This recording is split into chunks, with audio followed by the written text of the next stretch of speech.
A mobilização que o senhor e outros deputados têm feito a respeito de problemas relacionados a pedágios e as concessões que têm sido feitas pelo governo do estado. A avaliação geral é de que o modelo não está como os deputados esperavam, ou não foi acordado dessa maneira, ou aquilo que o governo apresentou não é o que está acontecendo de fato.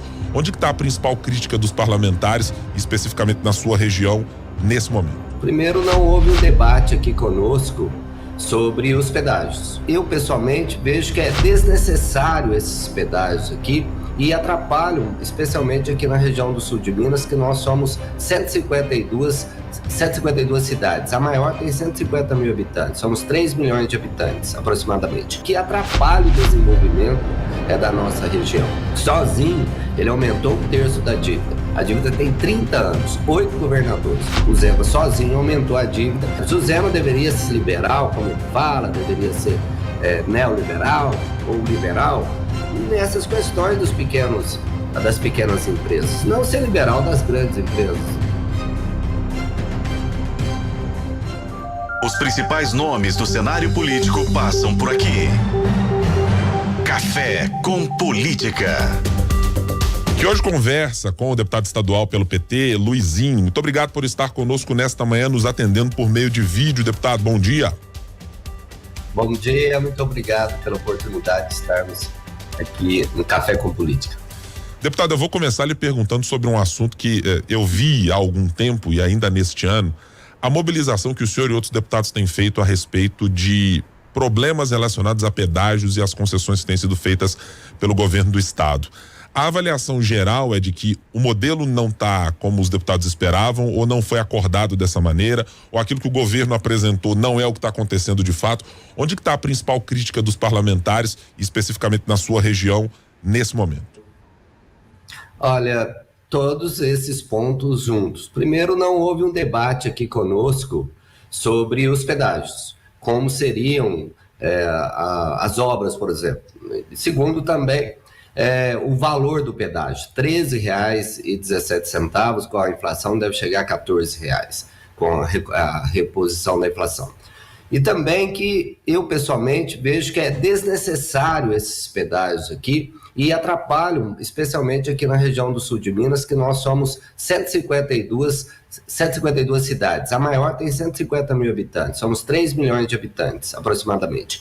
Ou seja, nós somos uma região de pequenas cidades, e essas cidades necessitam de serviços regionalizados e também de trocas entre as cidades e visitas, por exemplo, familiares, e o que atrapalha o desenvolvimento da nossa região. Eu defendo, primeiro, que não houvesse esses pedágios. Então, eu pessoalmente acho desnecessário, não para fazer o que eles estão se propondo, que é apenas tapa-buraco e pintar as rodovias, é só isso que está previsto no contrato. É um pequeno trechozinho de duplicação aqui de Varginha, Três Corações, em 430 quilômetros, apenas 8 quilômetros de duplicação. Os piores trechos não estão sendo duplicados, não há nenhum trevo, não há nenhuma grande obra sendo feita aqui, apenas tapa-buraco. Ou seja, para tapar buracos, isso a gente tem recursos. O tempo acompanhou o nosso debate lá do projeto de recuperação fiscal do governador. Você viu que o Zema, Guilherme, ele deixou de pagar os juros da dívida do Estado com a União. Isso somam-se 36 bilhões de reais que o Zema deixou de pagar para a União, 36 bilhões de reais, elevando a dívida de Minas de 110 para 160 bi, ou seja, sozinho, ele aumentou um terço da dívida. A dívida tem 30 anos, 8 governadores. O Zema sozinho aumentou a dívida e esse dinheiro está em caixa. Ele tem dinheiro. O quilômetro de um recap total, se você colocar 5 centímetros sobre a pista, o quilômetro custa 300 mil reais. Só no pedágio aqui de Alfenas passam 10 mil carros por dia. Se colocar R$13 um eixo apenas, 130 mil por dia. Mais de 3 milhões por mês. Só numa praça. São 6 praças em 430 quilômetros. Não tem obras, preço abusivo, não tem duplicação e, a meu ver, não é necessário. Nunca teve pedágios aqui. Uma cidade, Guilherme, precisa buscar saúde em Alfenas, por exemplo. A região de Guaxupé vem a Alfenas buscar tratamento de quimioterapia. Um paciente vai pagar R$ 1.500. Vem no carro da saúde. O carro da saúde chega às 6 da manhã, sai 6 da tarde. Os efeitos colaterais da quimioterapia são terríveis. A pessoa às vezes vem no seu próprio carrinho. As cidades são próximas uma das outras aqui, no máximo 20 quilômetros. Então somos pequenas cidades, é um modelo ideal de desenvolvimento, são as pequenas cidades, integrado com a natureza, qualidade de vida, e o pedágio vem atrapalhar o sul de Minas. O Zema, se ele não quer ajudar o sul de Minas, porque não houve nenhuma obra aqui, que ele também não nos atrapalhe, desde que a gente anda sozinho. Deixa eu perguntar agora sobre uma outra questão relacionada a uma política de governo, o que estava relacionado com as vistorias. Nós já tivemos nas últimas semanas algumas críticas específicas de pessoas que estavam falando sobre ainda um tempo de demora, de adaptação do serviço e etc. Eu queria um saldo da avaliação geral do senhor a respeito de todo o processo. O governo entregou exatamente o que era esperado na negociação final, e houve até um certo momento de comemoração. Eu me lembro que o senhor estava aqui na bancada quando, inclusive, disse: olha, chegamos a um bom termo, era alguma coisa aceitável. Mas agora que as coisas estão chegando à prática, a vida real, está dentro do que era esperado ou está distante, deputado? Olha, Guilherme, falta cuidado do governo para com a categoria. Falta respeito com aqueles que investiram confiando no governo. Então não tem cuidado. Então as coisas, por exemplo, não há diálogo, não se responde, por exemplo, os questionamentos dos representantes da categoria. São 1.500 empresários que investiram em Minas Gerais confiando no governo Zema. E nós fizemos um acordo e esse acordo não está sendo cumprido. Vou dar um exemplo. Já era para ter transferido toda a demanda do Detran, do antigo Detran, para as ECBs. Ou seja, onde tem uma empresa já credenciada, o Detran não pode mais fazer vistoria. Isso continua fazendo. Também, a distribuição equitativa, ou seja, se tem 10 vistorias e tem 10 empresas, vai uma para cada proporcional ao número de boxes. Isso também não está sendo cumprido. E também não há transparência e respostas por que não está sendo cumprido. Também em Belo Horizonte não estava previsto que era regionalizado. Estão fazendo as vistorias, distribuindo regionalizadamente, ou seja, deveria ser geral. Aí todo mundo investiu, abriu galpões, por exemplo, em várias regiões do estado, sabendo que iria se distribuir equitativamente, agora estão regionalizando. Ou seja, nem aquilo que está no decreto do próprio governo está sendo cumprido. O que nós queremos? O que é preciso num governo democrático? Dialogar, conversar com a categoria. Eles conversam mais com as consultorias do que com os representantes das empresas. Então é preciso ter democraticamente uma postura de diálogo.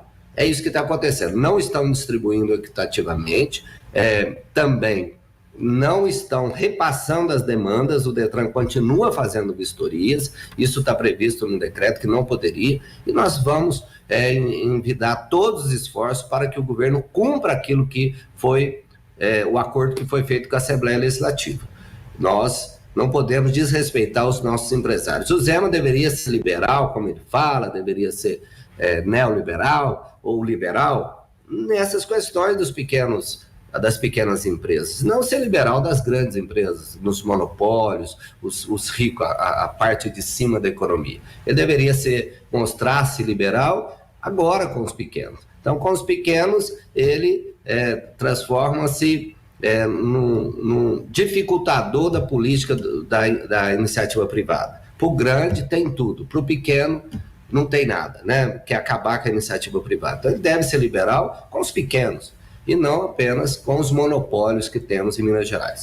Agora deixa eu lhe perguntar sobre uma questão que abrange o Estado de maneira geral, deputado. A discussão sobre a federalização de empresas e a proposta que foi apresentada lá atrás e que segue em discussão na União, está ganhando alguns outros componentes. Já se discute, por exemplo, a possibilidade de que apenas o fluxo de caixa das companhias vá para o governo federal, para que não tenha que necessariamente fazer uma federalização, mas apenas uma destinação de recursos.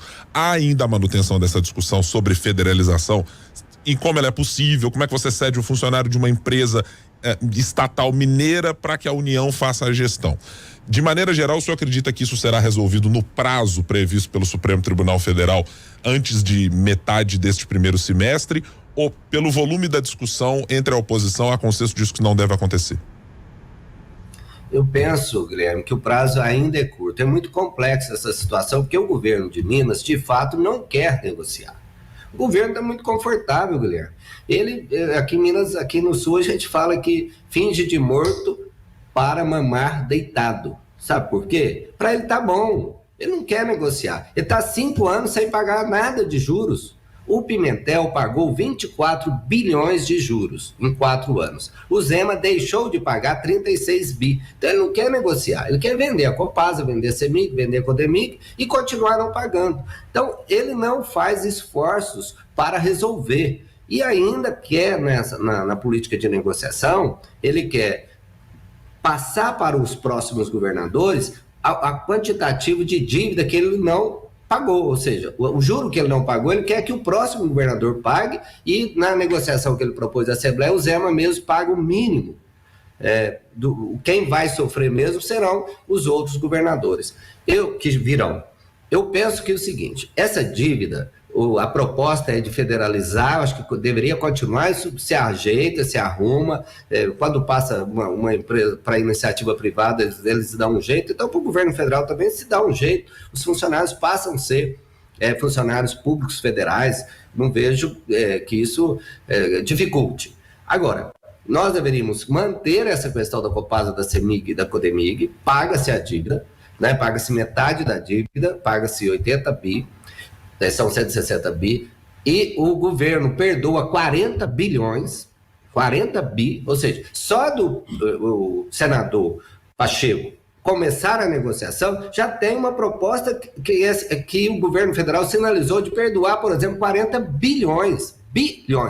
Estão privatizando a gente aqui, as nossas estradas, cobrando, sacrificando a nossa economia, a nossa saúde, sendo que tem só nessa dívida aí, com a primeira negociação que sentou-se à mesa com o presidente Lula, já tem uma possibilidade de perdão de 40 bi. Ou seja, restariam 40 bi. Você paga 80 bi, metade dos 160 com as empresas, resta 80 bi. Desses 80 bi, perdoa-se 50%.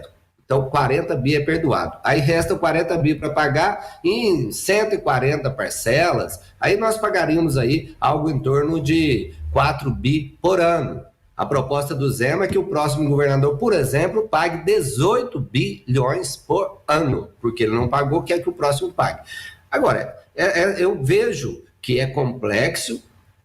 Claro que é complexo, porque tem que resolver, terá que se seguir, por exemplo, esse modelo, os outros estados também irão querer seguir, mas eu defendo que continue a federalização nessa proposta. Agora, eu pessoalmente, eu já até apresentei aos líderes do PT, ao governo federal também, não é uma proposta, né, minha apenas, mas que a gente deveria criar um fundo dessa dívida, colocar isso num fundo de desenvolvimento do Estado, esses 160 bi, coloca num fundo, e os juros, faz um conselho para administrar com o governo federal, o governo do Estado, os municípios, e que nós pagaremos 6 bi por ano, em 30 anos, 6 bi por ano, em 30 anos, e esses 6 bilhões seriam para o desenvolvimento de Minas Gerais.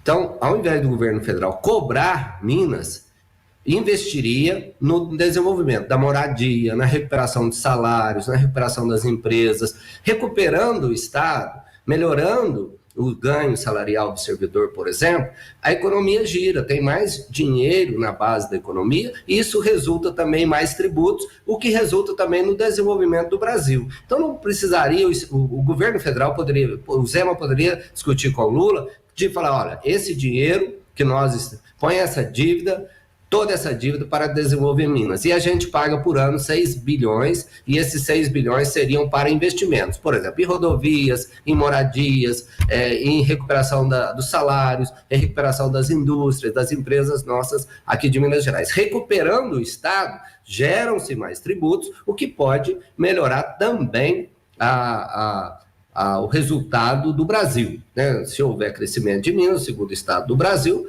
cresce o Brasil também. Então, acho que esse dinheiro deveria servir para investimentos. Não, e aí eu defendo que o dinheiro não sairia de Minas Gerais. E também nós já pagamos, só os juros que foram pagos dessa dívida durante aí 30 anos, ao meu ver, já pagou essa dívida. O juro é altíssimo, né? 4% ao ano, mais a Selic, mais o NPC, mais 4%. Então, se a inflação for 6%, você paga 10% ao ano, quase 1% ao mês de juros. Essa dívida, a meu ver, já está paga. Então, a gente poderia, para consertar isso, fazer esse fundo e o governo fica obrigado a investir 6 bi por ano em desenvolvimento. O dinheiro não sairia de Minas Gerais. É a proposta pessoal minha. Agora, deixa eu lhe perguntar sobre uma questão político-partidária, especificamente da sua região, deputado. O senhor deixou a Prefeitura de Alfenas para se candidatar e eleito foi como deputado estadual. Tá lá o Fabinho da Oncologia, que é hoje o prefeito da cidade de Alfenas. O PT tem necessidades específicas de crescer no sul de Minas Gerais e há algum direcionamento específico do partido para aumentar a penetração da legenda no estado em vencer prefeituras nesse ano de 2024? Olha, são dois caminhos. Primeiro, Guilherme, a gente organizar o nosso partido, a gente ganhar força partidária. Eu, por exemplo, só no nosso mandato, nós criamos aqui no Sul 30 comissões provisórias que depois viraram diretórios. Então, nós estamos capilarizando, estamos organizando o partido, pois o partido é necessário para qualquer disputa, né? A organização do partido, né? No PT não é assim, pega uma legenda de aluguel, o líder nosso vai para a legenda. Não. Nós nos sustentamos em cima da organização partidária, da organização social, da organização popular. É assim na democracia. O PT é o maior partido do Brasil, é um partido que já existiu até hoje, e o maior do mundo em países democráticos. Então, primeiro nós já passamos por essa fase, que foi até outubro do ano passado, de reorganizar o partido. Então, quase todas as cidades aqui do sul de Minas, praticamente todas as cidades hoje têm o diretório do PT. São 152 cidades, aqui é a nossa região. E depois o planejamento e o apoio para as disputas locais. Onde pudermos disputar com composição, vamos disputar compondo com outras forças políticas. Onde não tiver, vamos investir em eleger vereadores, organizando chapas de vereadores. Então, nós estamos com esse trabalho, não só no sul de Minas, mas no Brasil inteiro. O PT precisa se reorganizar e precisa disputar o pensamento também.